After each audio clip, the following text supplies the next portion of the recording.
Hi everyone, I'm back with another vintage jewelry haul that I'd like to share with you, talk to you about, show you some of the designers that make them and the pieces that I look for. What I'm going to start with is probably something from the, oh, this is what I'm wearing this week, by the way. This is part of my own collection. I picked up the butterfly bracelet, which is signed, I forget the signature right now, but it's sterling silver and a turquoise center, and it just looks really nice with my other bracelets. Okay, so this is a hologram. I don't know if you can see it. If you can see what it is, it's so cool. I don't know if it's translating well on the camera, but it's a hologram of watches. And so this is sort of referred to as, because it's watches mechanical, although it's all within the glass. I mean, that is so cool. Look at all of those colors. And this is referred to as sort of steampunk because it has all sort of like the gears and again, the mechanical pieces, and just really cool with a gold bezel. And I do believe that that's glass, and so that's called a hologram. Then I picked up this very nice Victorian gold-filled belt buckle with a snake motif. Snakes were a very popular design in the Victorian times, as well as many other motifs, which I'll go into in other videos. This is the entire piece, worn as a belt buckle, although I think it's, I mean, these are pointy, but I think it's so nice that someone could actually wear that as like some type of a pendant. This way, that is just, and although they did use a lot of turquoise, I believe that that piece is glass, or just a very nice piece of Persian turquoise. Then I got this, which is really kind of interesting. It's signed L'Oreal Castelli, and I don't know if you can see that. And it's religious, and it's bronze, and L'Oreal and Castelli were worked in bronze from what I can see.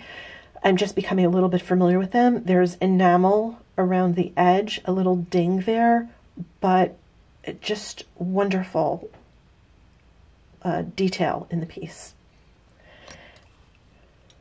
Then I picked up this really nice gold-filled, initialed photo locket with a rhinestone center. Sometimes I come across these and they're gold with a little diamond. This one happens to be gold-filled, but still looks great on a chain. Next, I picked up a Hollycraft, I don't know if you can see the signature, Christmas tree brooch.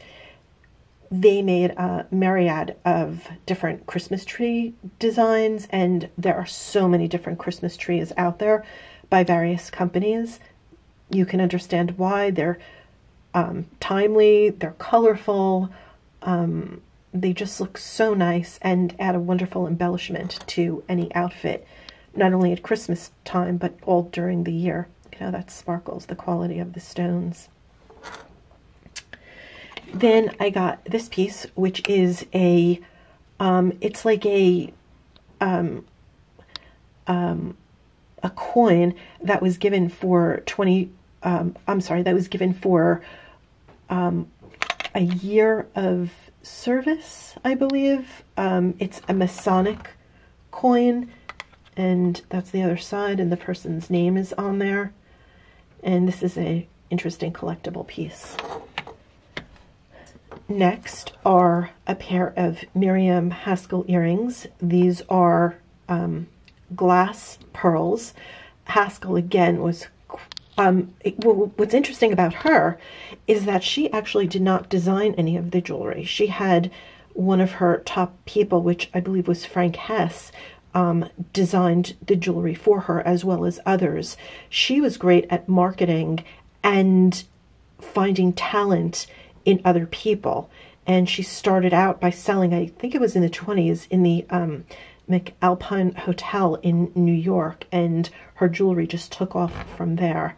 This is not typically indicative of her jewelry or styles, but I mean, the gold, the faux gold, the glass pearls, still collectible. I don't know if you can see the signature, just really nice. Then I got this watch. It's by this company, Kent. It's 17 jewels, so I don't know a lot about watches, but I know that that's a better thing. It looks to be gold filled. Just a very interesting, and it's a large face, but a pocket watch because it hangs from a chain. And I guess if somebody was going to wear it, they could, or if a woman was going to wear it, she could wear it as a pendant and then be able to turn it around and look at it. I love this guy. So this is by Trifari. This is probably one of the Alfred Philippe pieces. Again, I don't know if you can zoom in to see the signature.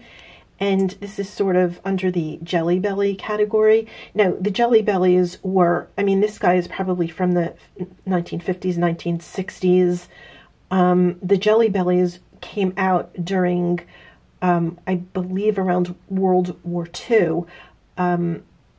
It's a very interesting story. For the sake of time, I won't go into it, but that's what started the craze during that time. And so this is translated into Trifari used, besides the lucite, well, this is lucite, but it's not clear. They continued the look. So this guy's like a little poodle, and he has a rhinestone eye, and he's just very dimensional. Then I have, keeping with the Trifari and the poodles, this is another, I mean, just look at that great artwork.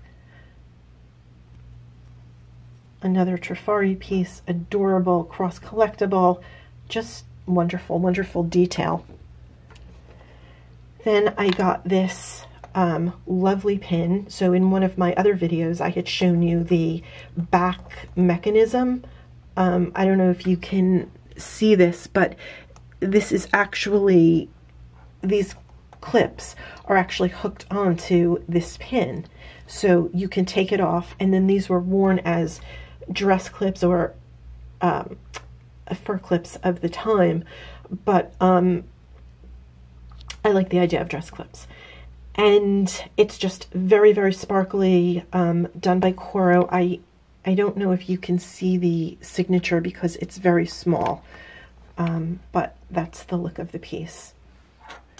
Then I got this wonderful Art Deco rhodium plate bracelet with cut faceted stones, very Art Deco, very of the period. Just a nice, clean line, simple but attractive bracelet. I love this little thing. It's like it's a little glass pig. It's a little glass pig charm. It is just so adorable. I don't know if you can really see it. I'm not sure what time period, although he does seem to have some age to him. He's in good condition and nice detail, even though it's just sort of made in a mold. It's just adorable. Then I got this piece, which is newer. This is Swarovski with the swan signature charm. I mean, people say that things are Swarovski, and maybe the crystal is from Swarovski, but this is actually made by the company, sold in one of their stores. Again, it's a newer piece and has great sparkle to it. The next piece I got, and I love this, and you know, so many times it's difficult for me to let go of something when I see something that's just so unusual, and I feel that way about a lot of my jewelry, but this I just love. So this is, I mean, I love my other pieces of jewelry too, but this just really speaks to me. And this is made by Valentino, and Valentino is a well-known clothing designer who dressed Hollywood icons, and his company continues to, and movie stars, royalty. And this piece probably came out like in the 70s. That's sort of the vibe that I'm getting, 70s, 80s. And this has like a Figa hand, it's called.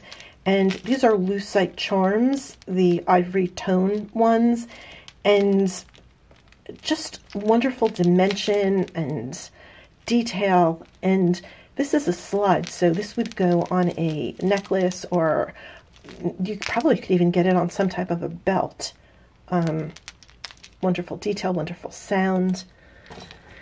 Then there are these earrings. So these are foiled foil under glass earrings, and these are by Arnold Scassi. So, you know, it's kind of interesting because his name is actually Arnold Isaacs. And so to get the name of his company, he flipped the name around and Isaacs became Scassi, and it sort of added this sort of allure to his name. And again, he was very popular, I would say around the 70s, 80s, again, styled, designed for people of high importance in his time. And I don't know if you could see the foil underneath, but just made really, really well. Then I got this Chinese, so I don't know how old this is, but it's a Chinese carved peach pit. And they're collectible, desirable. This is really the first one that I've come across. And what's really interesting in Chinese design is that everything that he's holding or wearing represents something, whether it's a peach or flower, and it's usually a propitious symbol. So something to help the wearer in a nice way, and just very interesting detail. Then I got these, which are, they're from Sears, they're gold filled. They're individually, they're not worth much, but together they're sort of like a collection. They're 5, 10, and 15. They're upside down. I guess that's the Sears Tower that's in there, and desirable as a set. I got Loro Piana buttons. They're just silver tone, plain, but Loro Piana sells amazing, incredibly expensive clothing, handbags. So these are just buttons. I thought I would see if there's any interest in them. And then lastly, I got this little Pandora Sweet 16 sterling silver charm to go on a either a bracelet or a necklace.